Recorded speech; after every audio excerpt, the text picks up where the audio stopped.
नमस्कार, मैं हूं संजय शर्मा। आप देख रहे हैं 4 PM news network. Deputy CM Keshav Maurya हत्थे से फिर उखड़ गए हैं। बयान दिया है उन्होंने कि जब चुनाव के रिजल्ट आएंगे उस समय केंद्रीय नेतृत्व, पर्यवेक्षक और विधायक मिलकर तय करेंगे कि 2022 का मुख्यमंत्री कौन होगा। मतलब जब सब विधायक चुन के आ जाएंगे तो वो बैठेंगे, पंचायत होगी, केंद्रीय नेतृत्व पर्यवेक्षक भेजेगा, पर्यवेक्षक के सामने हाथ उठवाए जाएंगे और जिसके पक्ष में हाथ होंगे वो अगला मुख्यमंत्री बनेगा।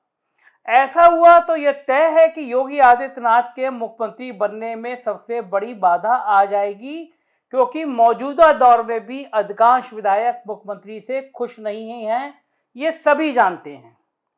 केशव मौर्य ने एक एबीपी चैनल की वेबसाइट पे उनसे बातचीत है, उसमें जिक्र है। केशव मौर्य ने एक और ब्रह्मास्त्र छोड़ा है और कहा है कि 55% पिछड़ों की उपेक्षा करके सरकार नहीं बनाई जा सकती। मैं लगातार कई दिनों से ये बात कर रहा हूं और कह रहा हूं कि भारतीय जनता पार्टी के अंदर सबसे बड़ी समस्या ये है कि पिछड़े वर्ग के लोग बहुत नाराज हैं। गांव गांव में ये बात फैल गई है कि ये सरकार अगड़ों की है, ये सरकार पंडितों की है, ये सरकार ठाकरों की है, ये सरकार बनियों की है। केशव मौर्य है कि दिल है कि मानता नहीं वाले स्टाइल में बार बार एक बम छोड़ देते हैं। जिस समय दिल्ली दरबार और लखनऊ दरबार या यूपी दरबार में जंग छिड़ी थी, उस समय केशव मौर्य ने कुछ इसी तरह दाल में छौंका लगाया था। जब यह ऐलान हो गया था कि दिल्ली दरबार यूपी दरबार से नाखुश है और योगी आदित्यनाथ की कई बार दिल्ली बुलावा आया, दिल्ली के लोग लखनऊ आए, योगी आदित्यनाथ को मनाने की कोशिश हुई, तब भी योगी आदित्यनाथ से कह दिया गया था कि अगर केशव मौर्य नाराज रहेंगे तो उनको चेहरा बनाने की कोशिश बेकार हो जाएगी, क्योंकि केशव मौर्य की नाराजगी के बाद उनको मुख्यमंत्री पद का चेहरा बनाने का मतलब है भारतीय जनता पार्टी का सफाया हो जाना। यही कारण था कि सारे अपना अहम भूलकर, सारी गुस्सा भूल के, सारे तेवर छोड़कर पहली बार योगी आदित्यनाथ केशव मौर्य के घर गए। उससे पहले 4.5 साल तक केशव मौर्य की इतनी बेइज्जती हुई जितनी शायद विपक्ष के किसी नेता की भी नहीं होगी। जब भारतीय जनता पार्टी की सरकार आई थी, और मैं पहले भी जैसे आपको बता चुका हूं, लाल बहादुर शास्त्री भवन, जिसको एनेक्सी कहते हैं, जहां पे मुख्यमंत्री का दफ्तर होता है, मायावती ने बहुत खूबसूरत 5वें तल पर अपना दफ्तर बनाया था, जिसको पंचम तल कहते हैं। मायावती के सबसे करीबी अफसर थे, सबसे दुलारे अफसर थे शशांक शेखर सिंह। उन्होंने भी करोड़ों रुपए खर्च किए और आलीशान दफ्तर बनाया अपना, और वही मायावती उसी फ्लोर पे बैठती थी, उसी फ्लोर पे शशांक शेखर सिंह बैठा करते थे। जब सरकार बनी और योगी आदित्यनाथ ने शपथ ली, तब केशव मौर्य के पैरों तले धरती खिसक गई, क्योंकि यह माना जा रहा था केशव मौर्य अगले मुख्यमंत्री होंगे। 2017 के चुनावों में गली गली, मोहल्ले मोहल्ले, जिले जिले में जो होर्डिंग लगे थे, उसमें योगी आदित्यनाथ नहीं थे, लेकिन नरेंद्र मोदी और अमित शाह के साथ केशव मौर्य जरूर थे। यह वो दौर था जब भारतीय जनता पार्टी पिछड़ों को लुभाने में लगी थी, पिछड़ों को समझाने में लगी थी, पिछड़ों को बहकाने में लगी थी। भारतीय जनता पार्टी पिछड़ों से कह रही थी कि वही उसकी असली हमदर्द है। प्रधानमंत्री नरेंद्र मोदी कह रहे थे वो पिछड़ों के सर्वमान्य नेता हैं, क्योंकि वो पिछड़ों का हर समय काम करते रहते हैं। नरेंद्र मोदी की बातें केशव मौर्य के चेहरे ने जादू किया था कि पिछड़ी जातियों के bumper vote Bharatiya Janata party के हिस्से में आए थे और रिकॉर्ड बहुमत से उत्तर प्रदेश में भारतीय जनता पार्टी की सरकार बन गई थी। मगर जब मुख्यमंत्री का चयन आया तो हेलीकॉप्टर उतरा, बढ़िया सा चश्मा लगाए योगी आदित्यनाथ उतरे और शपथ हो गई। शपथ के बाद जब शशांक शेखर सिंह के कमरे पर नेम प्लेट लगी केशव मौर्य की, केशव मौर्य ने सोचा मैं डिप्टी सीएम हूं तो सीएम के बराबर वाला कक्ष स्वाभाविक रूप से मेरा है, तो वो नेम प्लेट उखाड़ दी गई और केशव मौर्य को संकेत दे दिया गया कि अपनी हद में रहो, हद पार करने की कोशिश मत करो। और ये हद समझाने की कोशिश है लगभग 4.25 साल से चल रही हैं। कभी केशव मौर्य के विभाग के ठेकों की जांच होती है, कभी केशव मौर्य जिन तबादलों को करते हैं उन तबादलों को रोका जाता है, तो कभी केशव मौर्य के विभाग में वो अफसर तैनात किए जाते हैं जो केशव मौर्य की बात को लगातार उपेक्षित करते रहते हैं। लेकिन ये वक्त है कब किसका पलट जाए कहा नहीं जा सकता। केशव मौर्य का भी वक्त पलटा जब भारतीय जनता पार्टी के अंदर नाराजगी चरम पर पहुंच गई।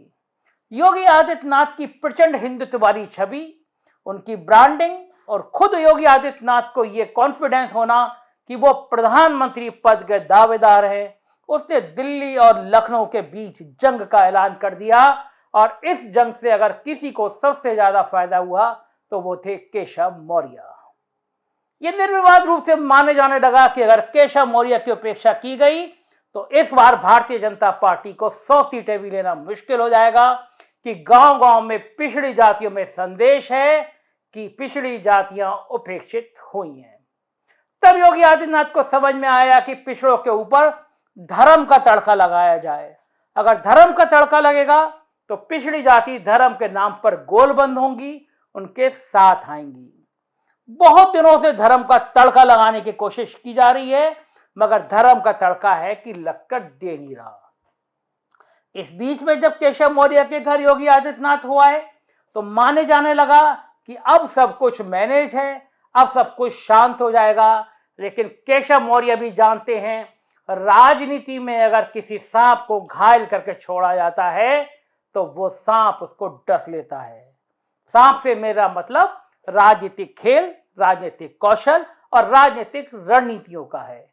केशव मौर्य की रणनीति सिर्फ इतनी है कि कौन मुख्यमंत्री बनेगा ये भारतीय जनता पार्टी के विधायक तय करें, क्योंकि आज के दौर में मैं दावा कर सकता हूं जितने मौजूदा विधायक हैं उनके हाथ खड़े करा लिए जाएं तो उसमें से अधिकांश लोग केशव मौर्य के पक्ष में होंगे।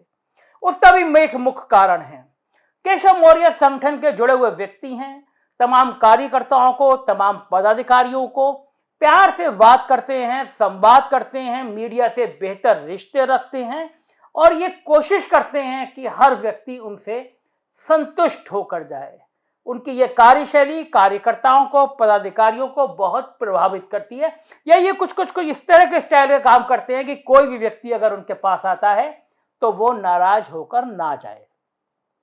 केशव मौर्य की इसी शैली ने भाजपा के काफी बड़े विधायकों को उनके करीब ला दिया है, क्योंकि उनके काम जो नहीं होते हैं वो केशव मौर्य कर देते हैं। जब सब कुछ तय होने लगा तो आज केशव मौर्य ने फिर बयान दे दिया कि विधायक चुनेंगे, मुख्यमंत्री तब तय होगा। साथ ही कह दिया कि 55% पिछड़ी जातियों की उपेक्षा करके सरकार बनाना संभव नहीं है। राजनीति में बातें इशारे में की जाती हैं और आज तो केशव मौर्य ने खुल्लम खुल्ला कर दी। जाहिर है केशव मौर्य ने केंद्रीय नेतृत्व को, दिल्ली को समझा दिया कि 55% पिछड़ी जातियों की उपेक्षा की गई तो लेने के देने पड़ जाएंगे उत्तर प्रदेश में।